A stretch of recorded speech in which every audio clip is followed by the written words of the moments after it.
Continuation from the last episode.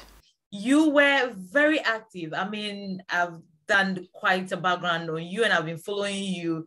So I know you were quite very active in some societies, particularly the student union. Brief us on how you became a member and how you occupied a higher position in the student union of Manchester University. Tell us. Oh yeah.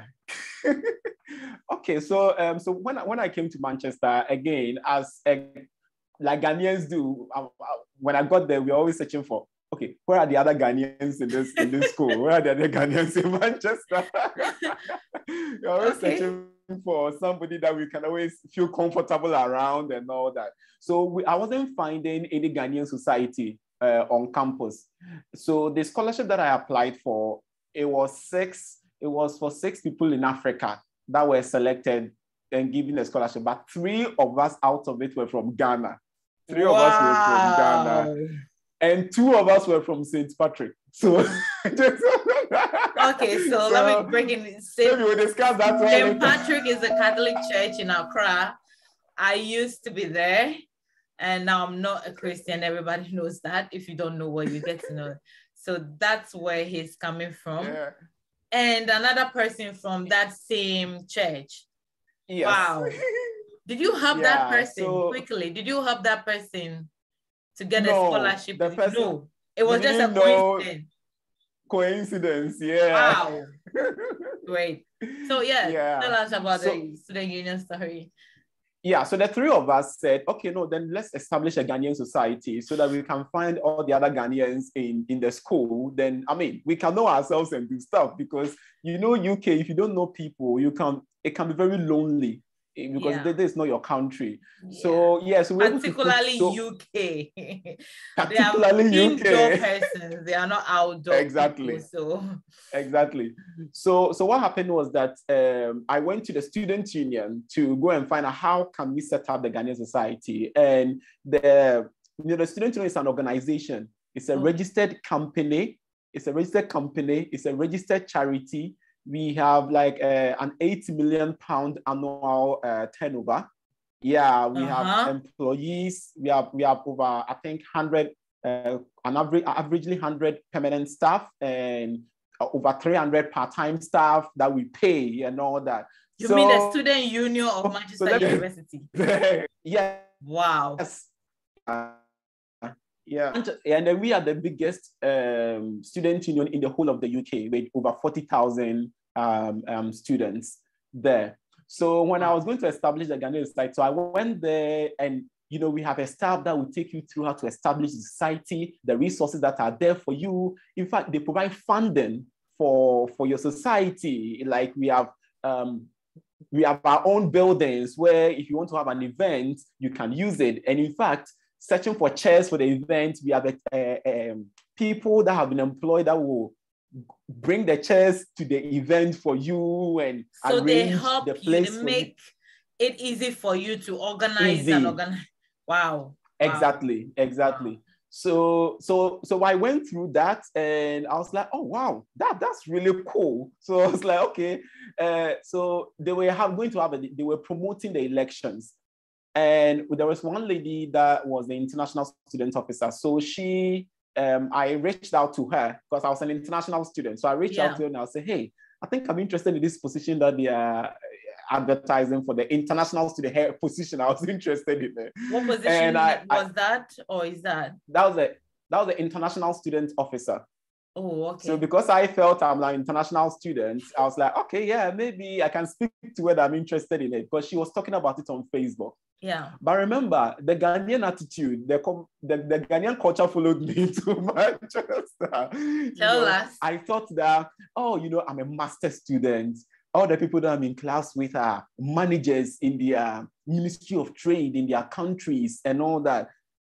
But student union is for kids, like student union. I am already degrading and making it feel that student union is for children, like it's for the undergrads that are supposed to be master student. Why should I get close to it? So here I am, like misdefining what a student union is and feeling all bad that master student going to do? Nobody's going to respect you, all those kind of things. But I reached out to her and she was like, yeah, Kwame, I think you should. However, I think I have checked your profile. I've checked, that's the international student officer. She's checked a lot of things about me. And she thinks I should go for the general secretary instead of the international student officer. I was like, okay, but what is the general secretary even for? And she explained to me that general secretary, you are the president of the union. You are the one that line manages the chief executive of the students' union. And the union have its own businesses. We have venues. Stoneboy even performs at our venue. We have big venues, 4 venues that we manage as a business. We have our shops. So we have a lot of businesses. So he says that he feels I'm matured, I have working experience. So when I come in, I'll be able to better manage the union businesses and all that on behalf, because sometimes when you bring some of the undergrads, they may not really have the confidence to be able to, manage the staff there and things like that. So I was like, oh, okay. So wait, you prejudged the whole union, but you mustered the courage to apply for a lower rank position, and then you were advised to apply for the overall position. Interesting. And it was an Indian lady. Wow. This was an Indian lady motivating me to do that, because I didn't even know that position even existed in the first place. Wow. So I went for the job description, and it's a full-time job too. Let me put that one across. The student union job is a full-time job. So you don't do it whilst you're a student. You do it after you've graduated, and then you are paid every month. Wow. Wait. The student union of the university employs you after your master's or your degree. Yeah, so you do your job as a student union officer as an employee. And so you are paid fully. Yeah, every month you are paid. That's an interesting one. Yeah. Wow. So then you have to get elected for the role. You apply for the role. Yes, so I applied for the role. Again, I was asking, like, how do we do campaigns? Because, I just came to this country less than 6 months. And you needed to be voted for. Yes, you need to be voted by the students. By the students, yeah. So you can imagine a master's student, you've not really had this, the exuberant life of an undergrad. Yeah, you've not been exposed. Yes, so it's like, I was asking her, but how do I even do campaign? Like, I don't even know how to go about anything. She was like, you know what? The most important thing is to apply first. The rest will come later. Yeah. She was able to divert my mind from thinking about all the reasons why I shouldn't. She got me to think of the one reason why you should. You should, And then now I apply. So I sent my application on the last hour of the deadline, because I was still thinking I wanted to just not go for this position and all that. Self-disqualification. You are disqualifying yourself already, discouraging yourself. Already. Prejudice. Yes, So I applied for it, and she said, oh, okay, so guess what? You're on your own. You have to find ways of campaigning. I was like, you deceived me. But when you applied for, you were accepted, you were chosen. Yeah, so the good thing about here is that, unlike Ghana, here when you apply, you don't have to go through vetting by another groups of students that will say, we think you can go. And no, they think that everybody that applies should be able to context for the position. So they actually encourage people to apply for it. So I applied for it. So when you apply, you go through a training process. They train you in terms of, how to go about campaigning, on all the rules. And one interesting thing I'm sure you'll be interested in knowing is that here the student, provides funding for you to do your campaign. So what are you telling me? What are you telling me? Yeah, so you're giving... You are going to be employed, being paid, and still they provide funding for you to do the campaign. Yes. So the law is somebody listening to this, please look for the links how to apply for scholarship. Wow. So the student union, so the rule is that you are not supposed to use a penny in your pocket to sponsor any part of your campaign. If anybody sees you do that, you will be totally disqualified.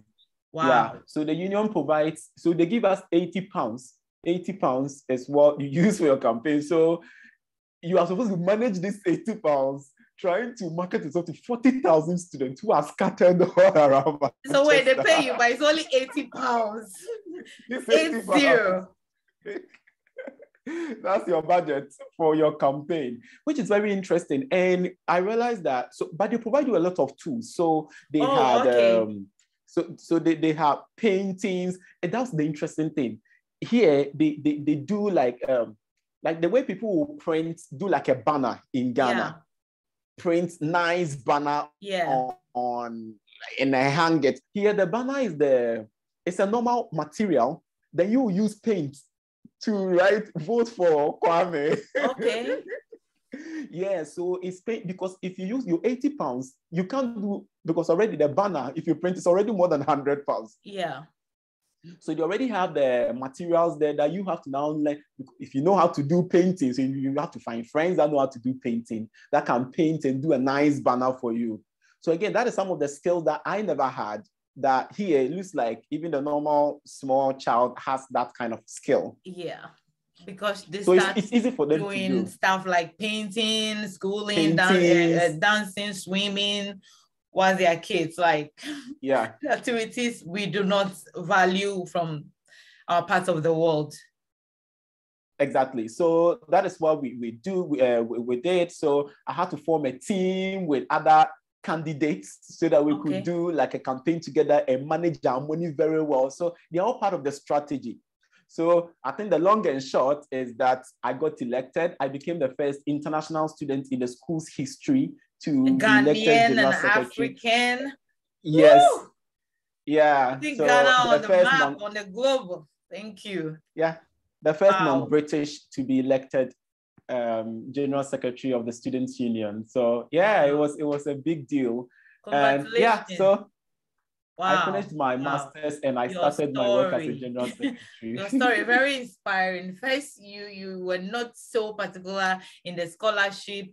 You took it against all odds. You got all 3 from different unis, and then you prejudged the union, but yet you went for it. You were advised to go for a higher rank position, and then again you were elected. Wow, it's all boils down to telling us that a little effort does go a long way.